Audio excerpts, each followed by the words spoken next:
Saludos, muy bienvenidos a esta serie de programas especiales que realizamos sobre esas elecciones en Asturias el próximo 25 de marzo del 2012. Ya saben que nos proponemos reforzar la labor social que tienen los medios de comunicación e informar, darles a conocer esas candidaturas, 18 en concreto, que concurren por la circunscripción central a estas importantes elecciones autonómicas, además anticipadas. En apenas unos meses vamos a vivir 2 elecciones o incluso 3 si contamos las generales en Asturias. En medio de esta crisis que padecemos, pretendemos darles a conocer a ustedes lo que proponen los diferentes partidos en asuntos tan importantes como economía, empleo, medio ambiente, sanidad, educación.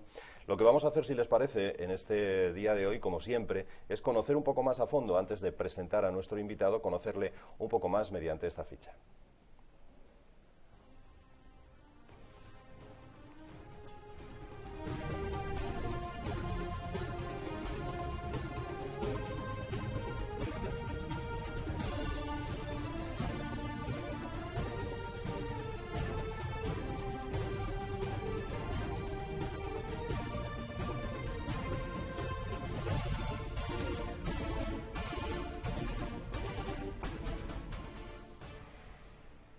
Como han podido ver, se trata de Ignacio Prendes, es el candidato que presenta Unión Progreso y Democracia en Asturias a esas elecciones del próximo 25 de marzo.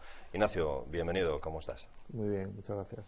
Bueno, embarcado de nuevo en unas elecciones, decíamos que en apenas 6 meses, poco más, 3 diferentes elecciones en Asturias, ¿no?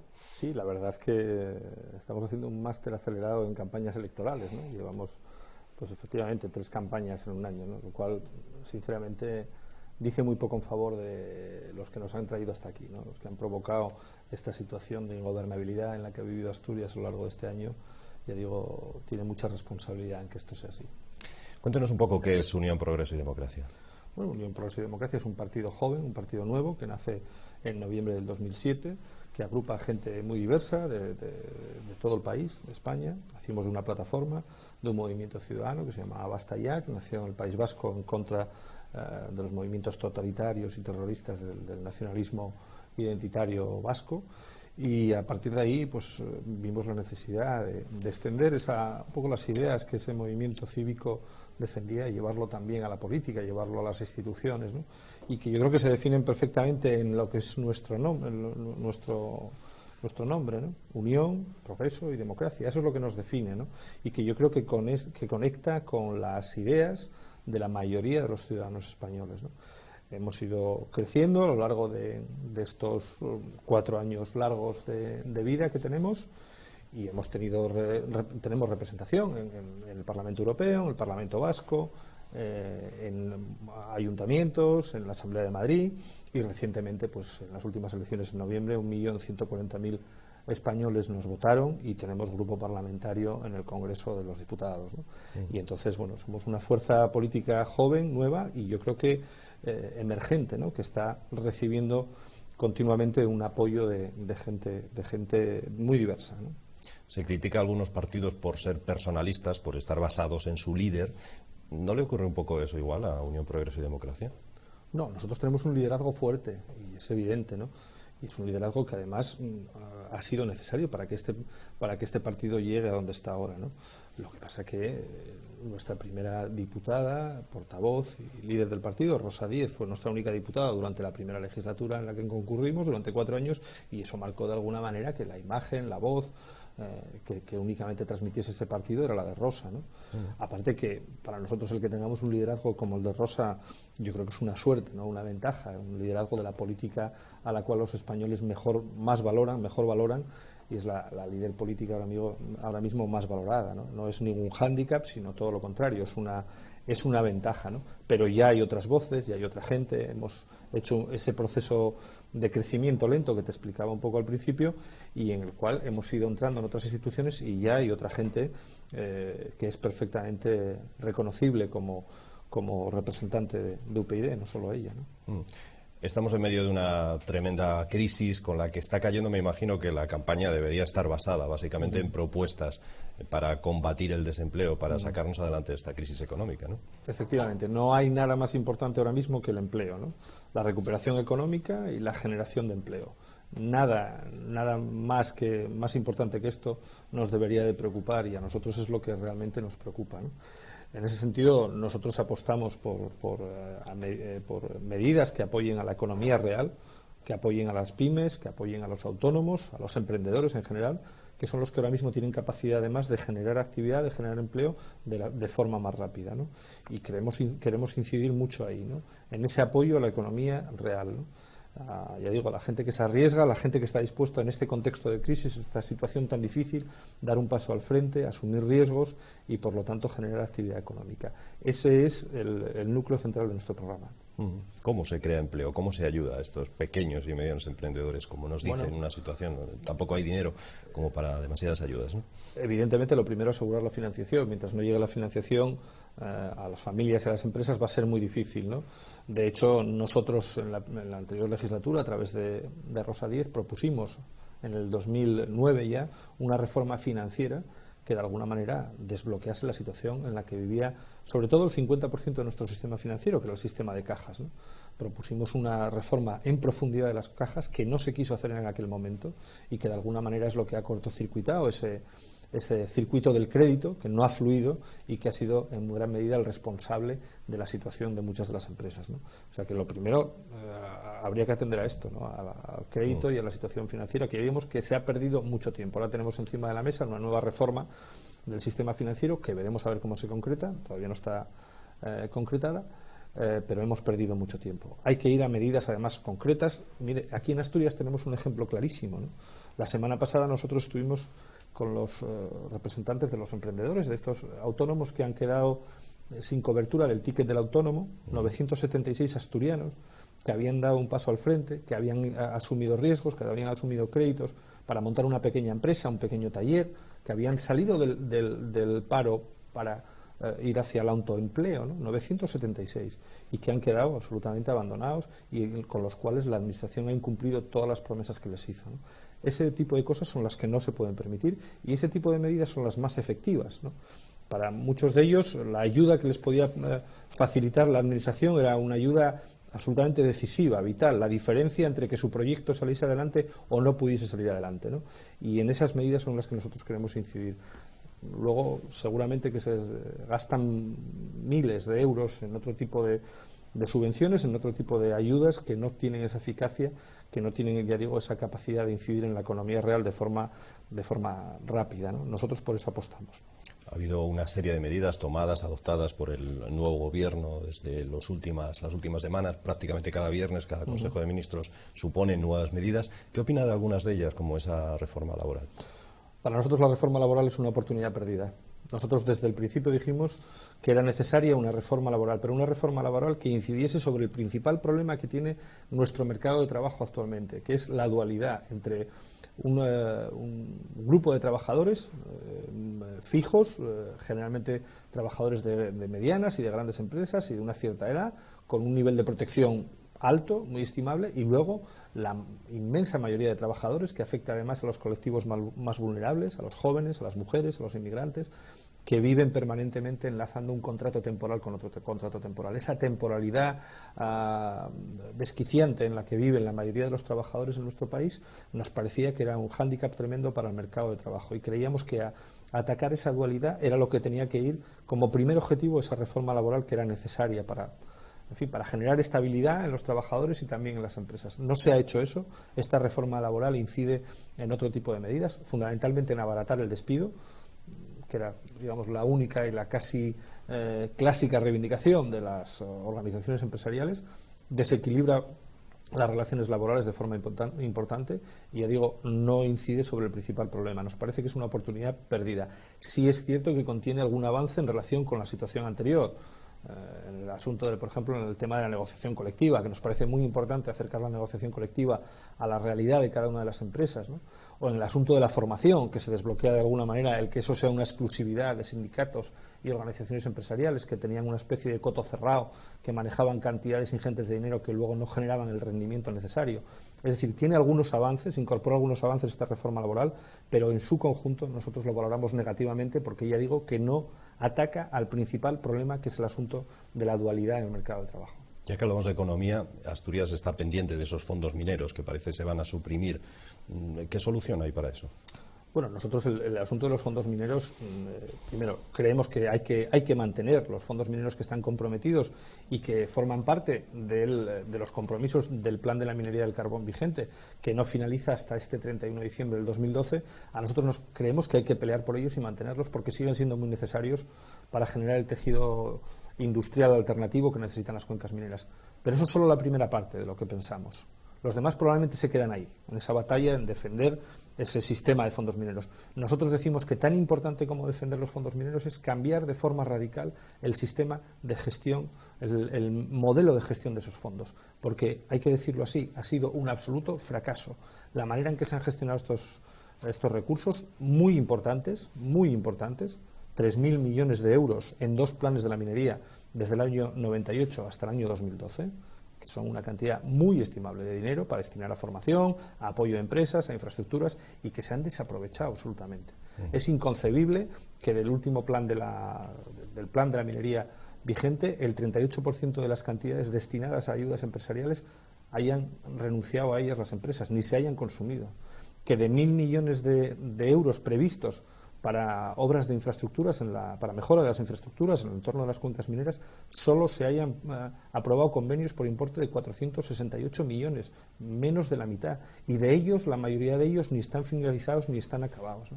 O sea que hay un absoluto fracaso del modelo de gestión, un modelo de gestión absolutamente burocrático, con un control sindical y partidista que ha impedido que sean inversiones eficaces en la mayoría de los casos, y con inversiones territorializadas que a nosotros nos parece que no responden a la realidad de Asturias, una realidad de Asturias donde el área central es una unidad económica en su conjunto, y así hay que tratarlo. Ya digo, solicitamos el mantenimiento de los compromisos del plan de la minería vigente, pero a la vez solicitamos una evaluación de cómo se han gastado y cómo se ha gestionado, y también solicitamos un cambio radical de ese modelo de gestión si queremos aprovechar las últimas oportunidades que tenemos antes de que en el 2018 nos parece que es un poco la fecha que marca el horizonte de las explotaciones mineras en Asturias. Yo digo, si queremos tener unas inversiones eficaces y generar ese tejido alternativo, tenemos que cambiar radicalmente lo que estamos haciendo hasta ahora, porque lo estamos haciendo muy mal. Si UPyD llega al Parlamento regional, ¿cree que deben cerrarse las minas, como está anunciado? No es un problema de que UPyD crea que se deben cerrar las minas, ¿no?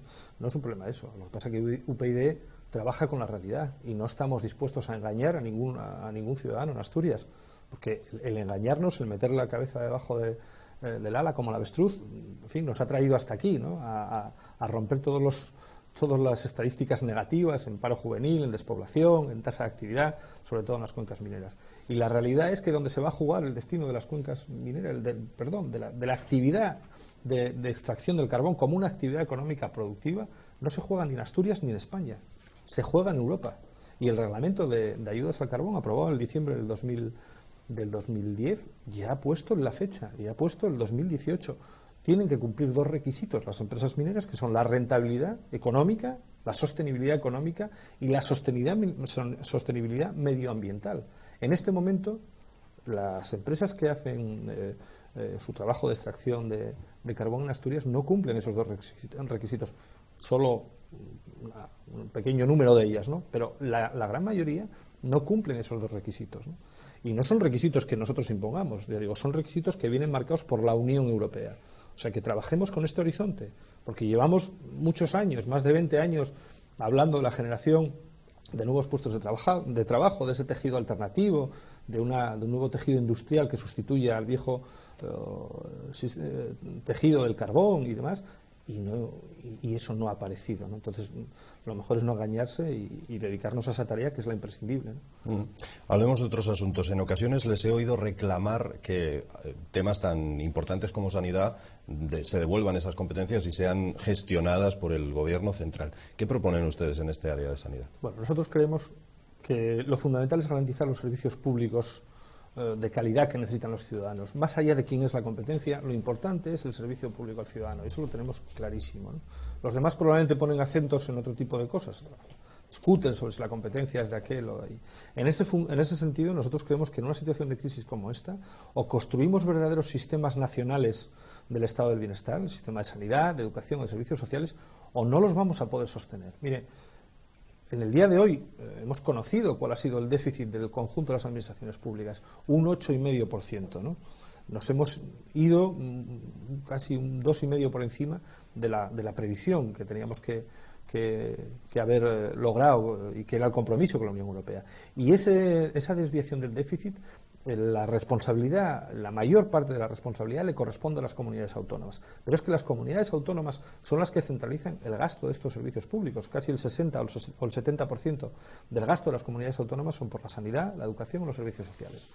Bien, pues ahí está el problema. Tenemos un modelo territorial que es insostenible. Es un modelo territorial que es incapaz de sostener esos servicios públicos. Y por lo tanto, como le decía antes, o recuperamos las competencias por parte del Estado para poder ganar tamaño, ganar volumen y construir verdaderos sistemas nacionales, o esos sistemas del bienestar troceados en 17 sistemas inconexos que en la mayoría de los casos se gestionan unos de espaldas a otros, como estamos haciendo hasta ahora, son absolutamente insostenibles. Y las cifras del déficit que acabamos de conocer ahora mismo, yo creo que son el mejor ejemplo de esto. Algo parecido debe ocurrir con la educación, donde además cada gobierno que llega cambia inmediatamente el plan del anterior, ¿no? Efectivamente, ya no es solo una cuestión de sostenibilidad en el asunto de la educación, sino que a nosotros la educación nos parece un asunto central, ¿no? Si queremos, en fin, generar el capital humano, la formación, el que nuestros jóvenes tengan las cualidades suficientes para ser competitivos en el entorno europeo, tenemos que construir un verdadero sistema nacional de educación. No puede ser que ahora cueste más trasladar un expediente de una universidad asturiana a otra universidad de España que casi irse a estudiar a Europa, ¿no? Nos parece que eso es un auténtico dislate. Aparte que este cambio de normas permanente, en fin, conduce a que vivamos en en una especie de montaña rusa permanente donde ni los docentes saben cuáles son los criterios que hay que aplicar, ni los jóvenes tienen claro cuáles son los horizontes que se les plantean, ¿no? Entonces nosotros creemos que más que casi en ninguna cuestión hace falta acometer una reforma educativa que dé estabilidad al sistema educativo, que construya un sistema nacional de educación donde haya movilidad entre el profesorado y entre los jóvenes, porque la movilidad es lo que de alguna manera te da otros horizontes, te da otras perspectivas. Ahora mismo no existe esa movilidad y, vuelvo a decir, un sistema que además sea mucho más competitivo de lo que es. No podemos admitir las estadísticas de abandono escolar, las estadísticas absolutas de fracaso que hay, que vemos cada vez que sale el informe PISA, ¿no? Estamos a la cola prácticamente de todos los países de la Unión Europea y de esa manera, si nuestros jóvenes no son competitivos, nuestra economía no lo va a ser y vamos a ser un fracaso como país. Hay que subir el nivel de competitividad de nuestro sistema educativo, pero sin ningún género de dudas. ¿Qué opciones tienen para esas elecciones del 25 de marzo? Se quedaron muy cerquita de lograr entrar en la Junta en las últimas elecciones, ¿no? Nos quedamos a 542 votos, exactamente. Bueno, las expectativas son muy buenas, son muy favorables, ¿no? No porque nos lo digan las encuestas, porque nosotros no tenemos dinero para pagarnos encuestas, como hacen otros, pero sí porque lo palpamos en la calle, porque lo vemos día a día con la gente, y yo creo que porque la gente de alguna manera se le ha caído la careta de algunos que se presentaban como la gran novedad y que luego resulta que han sido pues más de lo mismo, exactamente igual que el resto de partidos, ¿no? Y nosotros creo que somos el único partido que incorpora novedad, que incorpora cambio, que incorpora aires nuevos y que además estamos dispuestos a hablar de ideas y hablar de política y no de cuentas pendientes, no de pasarle cuentas a nadie ni de personalismos, ¿no?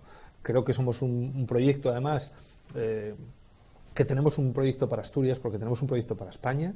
La mayoría de los problemas que tiene Asturias, y eso hay que decirlo, son problemas comunes al resto de comunidades autónomas y por lo tanto las decisiones para solucionar estos problemas en muchos casos se exceden del marco de Asturias. Nosotros tenemos un proyecto nacional, un proyecto en el que somos capaces de decir y defender las mismas ideas en Asturias que en el País Vasco o que en Madrid, y esa cohesión de la que hacemos gala, yo creo que los ciudadanos la valoran mucho y es un punto muy importante, más que nunca en esta situación de crisis.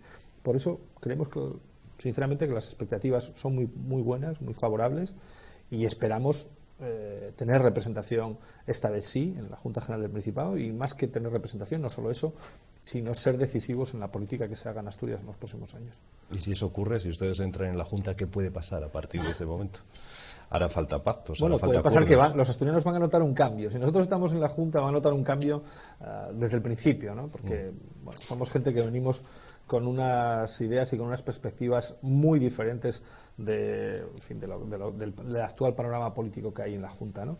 Y pasará, pues que vuelvo a decir que estas ideas que estamos defendiendo, que están en nuestro programa y de las que venimos hablando desde hace tanto tiempo, pues van a tener su oportunidad de ser puestas en práctica desde las instituciones, que es desde donde tienen que estar. Nosotros somos un partido con una fuerte vocación institucional, no queremos ser testimoniales en absoluto, nos hemos comprometido, somos la mayoría gente sin pasado político, gente que viene de sus profesiones, que viene de mundos muy distintos, que hemos dado un paso al frente y nos hemos comprometido en este momento histórico porque nos parecía que hacía falta asumir esos compromisos, pero que queremos que esos compromisos se traduzcan en acción, se traduzcan en práctica, jueguen nuestras ideas también en el panorama político asturiano, porque creo que hace mucha falta y que vamos a ser decisivos.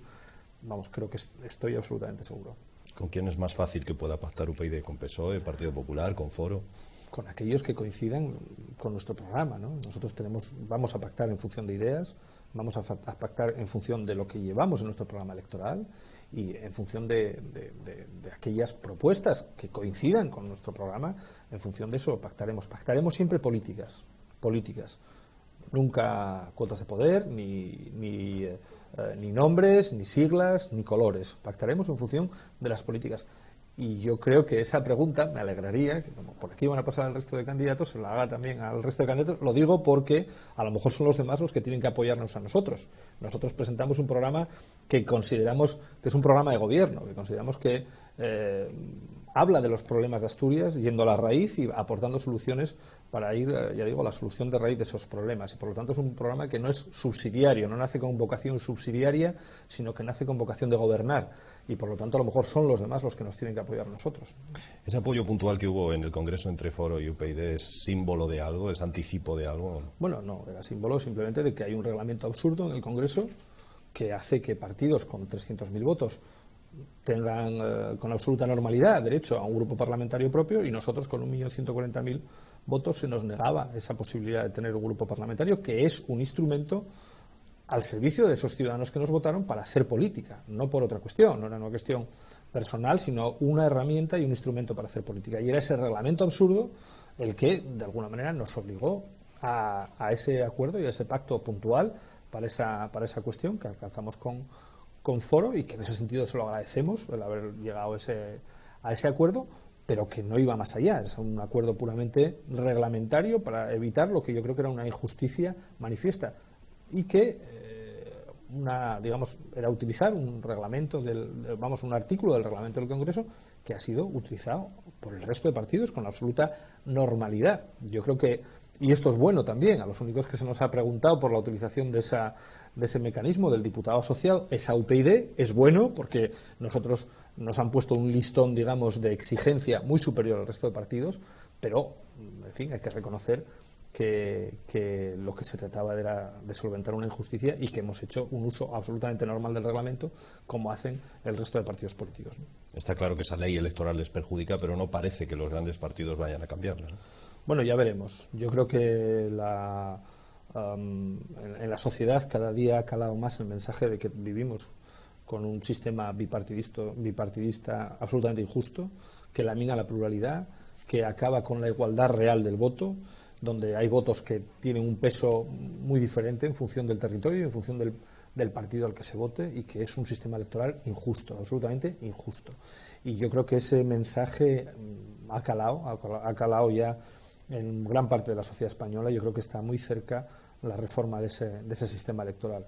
Un sistema electoral que nosotros hemos llevado, la reforma de ese sistema electoral que nosotros hemos llevado por bandera desde el primer momento de nuestra Constitución, y que pusimos en el programa, en todos los programas electorales con los que hemos concurrido a las elecciones, lo hemos puesto siempre como uno de nuestros primeros lemas y requisitos, porque nos parecía que ahora mismo, ya digo, es una situación de absoluta injusticia y de una baja calidad democrática, y queríamos desde el principio progresar también democráticamente, ¿no? Por lo tanto, hemos hecho bandera de esa reforma electoral y yo creo que hoy está más cerca que nunca, porque nuestro mensaje poco a poco ha ido calando en la sociedad. Los partidos políticos, algunos al menos, utilizan la lengua asturiana para hacer campaña. No sé ustedes qué opinan de este asunto, si creen que debería ser aprobada una oficialidad o no creen que sea un asunto en estos momentos ni siquiera importante. No, nosotros hemos sido muy claros desde el principio. Nosotros no somos partidarios de la cooficialidad del asturiano. Nos parece que el asturiano es un elemento cultural y un patrimonio histórico de todos los asturianos, del cual nosotros también nos reclamamos titulares. Para nosotros también un rasgo cultural e histórico, y que hay que defender y que proteger como tal rasgo cultural propio, ¿no? Pero de ahí a convertirlo en una barrera, a convertirlo en un elemento más de separación entre los asturianos, no estamos dispuestos a dar ese paso. Creemos que la cooficialidad tiene que sancionar una situación de bilingüismo real que se da en la sociedad. No se da. Hay que reconocer que el vehículo normal, común, de comunicación en Asturias es el castellano, y por lo tanto no creemos que haya necesidad precisamente en este momento de levantar más barreras, sino de abatir las que ya hay, ¿no? Independientemente de eso, defendemos la libertad con mayúsculas, y como defendemos la libertad con mayúsculas, defendemos la libertad de que cada uno pueda expresarse en la lengua que quiera hacerlo, ¿no? Pero sin imposiciones, y ya digo, sin levantar barreras que en un mundo como el de hoy, del siglo XXI, no tiene ningún sentido. Volvemos casi al principio de la entrevista, hablábamos de ese adelanto electoral que puede haber perjudicado a los asturianos. ¿Qué puede pasar ese 25 de marzo? Y sobre todo, lo importante, yo creo, lo que reclama la sociedad asturiana es que los partidos se pongan de acuerdo y que exista, sea cual sea, una mayoría absoluta, ¿no?, por la región. Yo creo que yo no sé lo que puede pasar, ni creo que nadie lo sepa, ¿no? La pelota, digamos, que está en el alero, como se suele decir, y yo creo que nadie sabe lo que va a suceder. Ahora, yo lo que sí percibo diariamente en la sociedad asturiana es una situación de hartazgo muy importante, ¿no? Y una sensación profunda de cambio, de necesidad de cambio. Entonces, lo que yo me gustaría transmitirles a los asturianos es que tienen la herramienta que puede hacer posible ese cambio. Solo hay una herramienta, que es el voto. Entonces, si los ciudadanos se conciencian, si son capaces de entender la importancia real de su voto y quieren convertir en acción esa necesidad de cambio, tienen que utilizar su voto para que se propicien esos cambios. Y yo creo que se van a propiciar. Yo creo que la situación que salga del 25 de marzo va a ser bastante distinta de la que hemos vivido hasta ese momento, ¿no? A eso y a contribuir a ese cambio y a superar esta situación de inmovilismo y de parálisis en la que estamos metidos desde hace tanto tiempo. Espero que podamos contribuir. Vamos a contribuir desde UPyD. El último minuto del programa siempre se lo concedemos a los invitados para que den un último mensaje, una última razón por la que en su caso cree que debería votarse a UPyD. Bueno, yo prácticamente se lo acabo de decir ahora mismo, ¿no? Yo creo que me gustaría apelar a un voto consciente, a un voto en positivo, que los ciudadanos voten a favor de sus ideas, a favor de lo que creen, cada uno según su libertad, su libre albedrío, que voten a favor de sus ideas, que no hagan un voto a la contra, que no hagan un voto contra nadie, ni un voto negativo, sino a favor de sus ideas, de lo que cada uno de ellos piensa. Y en función de eso estamos seguros que recibiremos un apoyo mayoritario, porque, vuelvo a decir, nuestras ideas son las ideas de la sensatez, del sentido común, y estamos seguros que coinciden con la mayoría de lo que piensan los asturianos, ¿no? Ignacio Prendes, el candidato de Unión Progreso y Democracia, muchas gracias y mucha suerte de cara a ese 25 de marzo. Muchas gracias a vosotros.